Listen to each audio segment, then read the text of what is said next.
ह्याचं यशाचं श्रेय कुणाला? तुम्ही अजून तिथेच.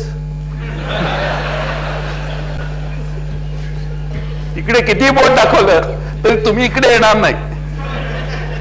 प्रॉब्लेम आहे. प्रसाद दुसऱ्यालाच मिळाला. प्रसाद दुसऱ्यालाच मिळालेला आहे. प्रसादाचं आशिष शेलार एवढे निष्ठेचे, एवढे प्रामाणिक की पक्ष वाढवण्यासाठी अतिशय मेहनत घेतली, पण गाडीमध्ये प्रसाद दुसऱ्याकडेच.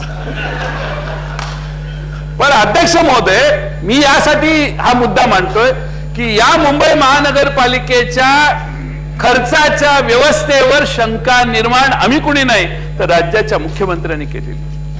खर्चाच्या पद्धतीवर राज्याच्या मुख्यमंत्र्यांनी बोट ठेवलेलं आहे. त्यांना या महानगरपालिकेतल्या भ्रष्टाचाराबद्दल चांगली माहिती आहे असा समज महाराष्ट्रात आणि देशामध्ये सगळ्यांचा झालेला आहे. आणि त्यामुळे अशा पद्धतीचं कॉम्पेन्सेशन हे महानगरपालिकेला देताना त्यांची काय ऑडिटेड स्टेटमेंट घेणार की नाही, त्यांच्या पूर्वीच्या झालेल्या मागच्या वर्षीच्या खर्चाची काही चौकशी करणार की नाही, कोणत्या हेडला हे पैसे जाणार याच्याबद्दल काही विचार होणार की नाही, तुम्ही खर्च करत असताना पारदर्शी पद्धतीने काम कसं करणार, याच्यावर मुंबई महानगरपालिकेवर आपण वॉचमन आहे आता.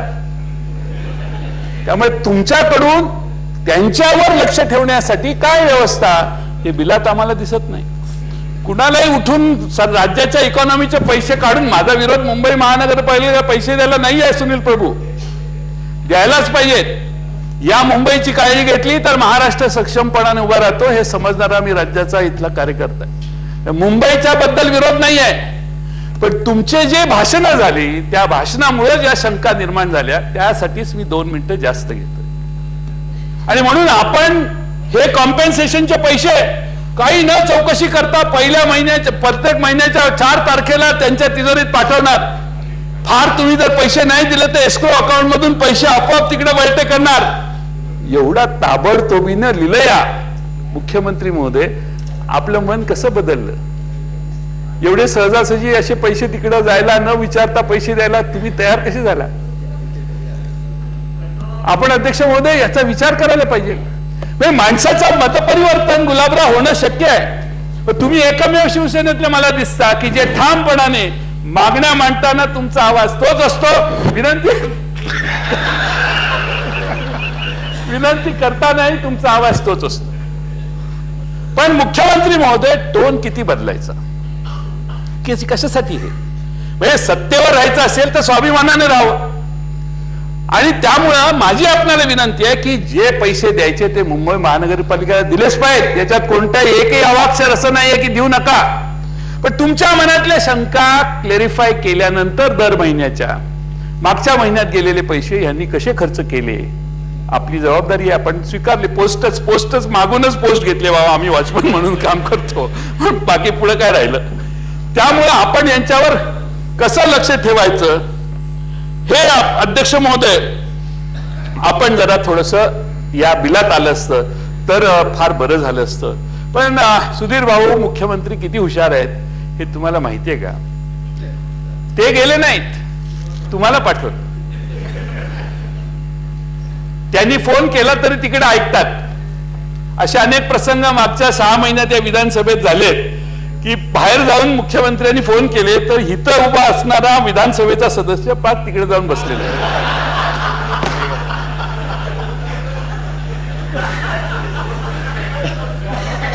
मला माहिती आहे ना असं काय. आणि अध्यक्ष महोदय, हे जे बिल आहे या बिलाने मुंबई महानगरपालिकेच्या स्वच्छतेचा कार्यक्रम कुठं जाणार? मुंबई महानगरपालिकेच्या प्रगतीत काही अडथळा येणार का? या राज्यातल्या आमच्या सगळ्याच मागण्या ज्या असतात त्या मागण्या करत असताना आपण आपल्या राज्यातल्या सगळ्या शहरांची काळजी करणारी व्यवस्था केली पाहिजे. अध्यक्ष महोदय, महाराष्ट्र सरकारचं महाराष्ट्रातल्या महानगरपालिकेकडे राहणाऱ्या सामान्य माणसाकडे दुर्लक्ष आहे. फक्त निवडणुका लढवण्यापुरते हे महाराष्ट्रातल्या जनतेपुढे गेले, वारेमाप आश्वासने यांनी दिली.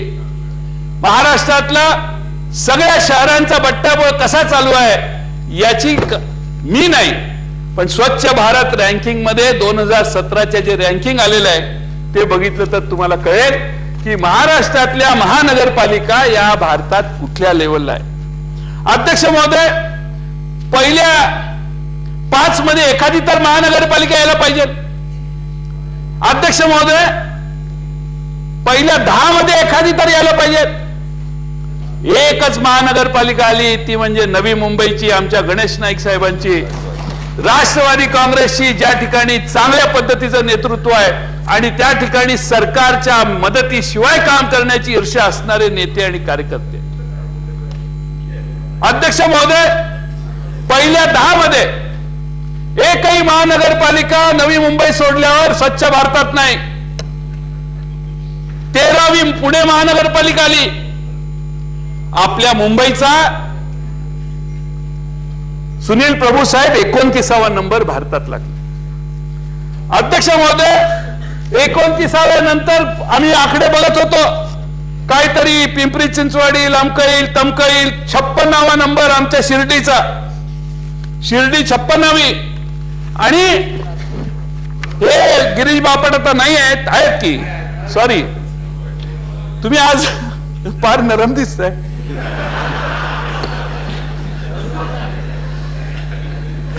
पिंपरी चिंचवड यांच्या ताब्यात गेलं आणि महानगरपालिका अजितदादांच्या हातात होती, त्यावेळी लय वर नंबर होता आमचा.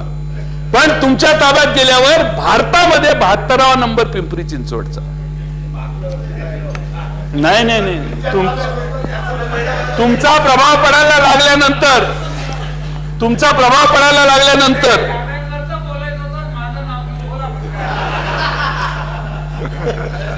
असं आहे, 3 वर्ष. मुद्दा काय, मुद्दा नागपूरवर अजून यायचंय ना, आपली स्टोरी कुठे संपली आहे. मुद्दा नंबर मी काय म्हणतोय हे तुमच्या लक्षात घ्या. महाराष्ट्र सरकारचं महाराष्ट्रातल्या नगर परिषदा, महानगरपालिकांच्याकडे दुर्लक्ष आहे, हा माझा मुद्दा आहे. गिरीश बापट तिथं गेले म्हणून कचरा वाढला असं मी बोललेलो आहे का? नाही बोललेलो. कचरा गोळा होत नाही, तिथल्या बाकीच्या समस्या आहेत, हा भाग वेगळा. पण मला हे लक्षात आलेलं आहे, मुख्यमंत्र्यांच्या लक्षात आलं असेल की जेव्हापासून पिंपरी चिंचवड मध्ये आणि पुणे महानगरपालिकेत यांचा विजय झालेला आहे, गिरीश बापटांचं सगळीच परिस्थिती बदललेली. काल काहीतरी टीव्हीवर बघितलं, तुमच्यात आणि तिथल्या महापौरांच्यात काहीतरी मतभेद आहेत म्हणून काहीतरी टीव्हीवर चाललं होतं. पण जाऊ दे, आपला हा काही बिलाचा भाग नाही म्हणून मी त्याच्यावर बोलत नाही. पण अध्यक्ष महोदय, माझा मुद्दा हा आहे की महाराष्ट्रातल्या 100 महानगरपालिकांमध्ये नागपूर सारखी महाराष्ट्राची उपराजधानी, ठीक आहे मुंबईकरांनी आमच्या यांच्या ताब्यात आहे, ती त्यांनी 29व्या नंबरवर ठेवली समजू, पण नागपूर महानगरपालिका भारतीय जनता पक्षाच्या ताब्यात किती वर्ष आहे? अध्यक्ष महोदय, जीएसटीवरच आहे. याच्यावर क्लिनलीनेसवर टॅक्स आहे, याच्यावर टॅक्स आहे. ताई, गणेश नाईकांचं नाव घेतलं म्हणून चिडू नका. एवढी कुन्नस ठेवू नये ताई, थोडीशी तरी मैत्री दाखवावी. एकाच पक्षात होतो शेवटी, काय झालं तरी.